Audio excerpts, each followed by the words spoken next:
So I'm not so much making this video for other people as much as I'm making it for myself. um,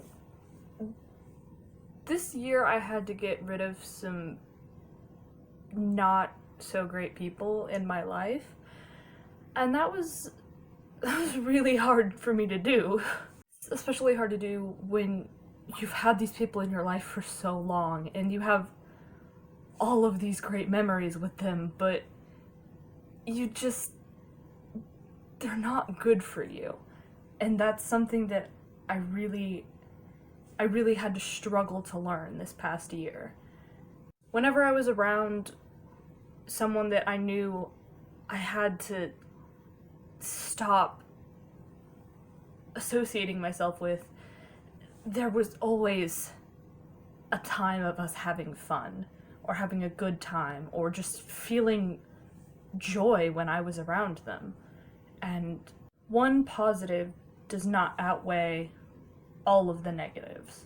If someone has one redeeming quality, it doesn't measure up to everything else that they've done, all the ways that they've hurt you, all the ways they're negative. I am a very empathetic person, so I receive energies of everyone else around me. Emotions basically feed my existence.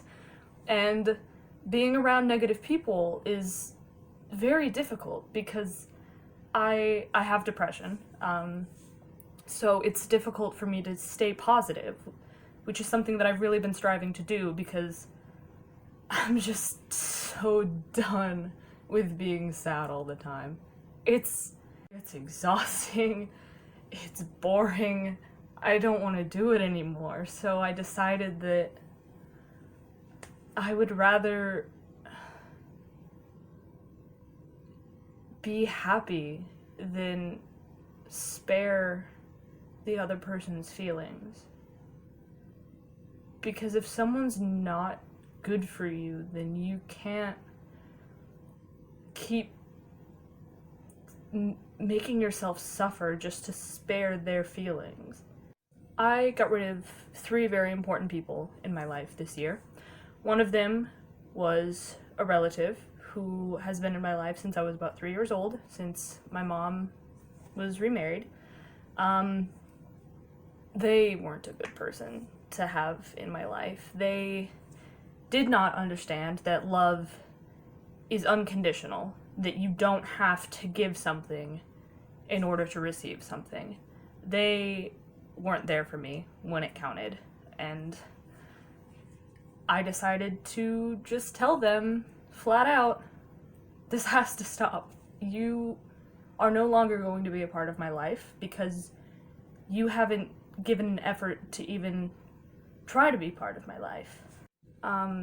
They were very upset. They said that they had done so much for me, but really, they hadn't put in an effort for a good 4 years, so why bother continue to try?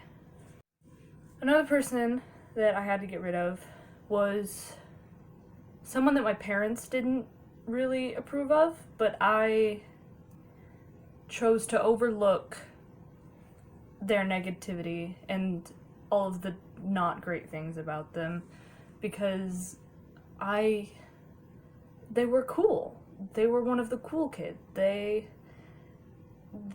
had influence. It was one of those relationships where I was always inferior.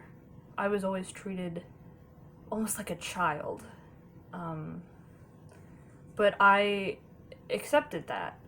I decided that I could be put down and made to feel inferior or stupid so that way this friendship could continue. Eventually, that wasn't even what made me stop the relationship. It was the fact that they were so disrespectful to something that means a lot to me and my family. So I just decided, you know what? no, I'm done. We're not doing this. And yeah, it was sort of mutual, I think, because I think at that point, I think we had finally just had enough of each other. It was fun while it lasted, but it wasn't working anymore. We couldn't keep it up. We both decided that we're done. The last relationship that I had to end hurt me so much and took so much time. I still haven't fully convinced myself that I can't make it work. This person was someone who they treated me as if I was a significant other, but they also treated all of their friends like they were significant others, which by this point I had fallen in love with them. I wanted to date them, but I didn't. They were too childish and too immature, I think, to even begin to consider a serious relationship. I known this person for 6 years. They were one of my first friends that I had ever made after moving away in 6th grade. So I had a very deep emotional connection, and that was extremely difficult to break. My last few months of senior year basically consisted of me just striving to help myself understand that all the times that they smile or that they laugh at my jokes or that they hug me aren't going to make up for all of their negativity and insults and ghosting. And there was one specific time where I realized I might not be able to keep this person in my life.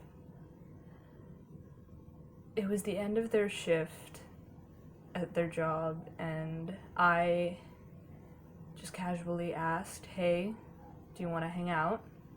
They said, "Sure, follow me to my house." And I was like, "Okay, can you give me the address in case I get lost?" And they go, "No." So I say, "Well, that's okay, I just won't hang out, I suppose." And then they proceed to call their other friend and invite them over in front of me. And looking back now, that's not something to get worked up over, but at the time, that was when I realized that I had fallen in love with them. I had gotten so upset and jealous, and all that emotional turmoil wasn't worth it, because they would constantly insult me, make fun of me, expect me to know things that I obviously knew nothing about. Their expectation of me was too high, but also too low at the same time. It's extremely difficult to spot toxic relationships while you're in them, but for the past few months, since I've graduated from high school, I've realized that I'm so much happier without these people in my life. It's such a freeing feeling knowing that you don't have to wake up in the morning, go to school, and face these people that you can't be with because they're not good for you. I urge you, if you think that you might be in a toxic relationship, to step back and examine, just really take a look and see if you are happy. Because being happy is the most amazing thing in the world. I'm so happy right now, and it's amazing. Thank you for watching, and goodbye.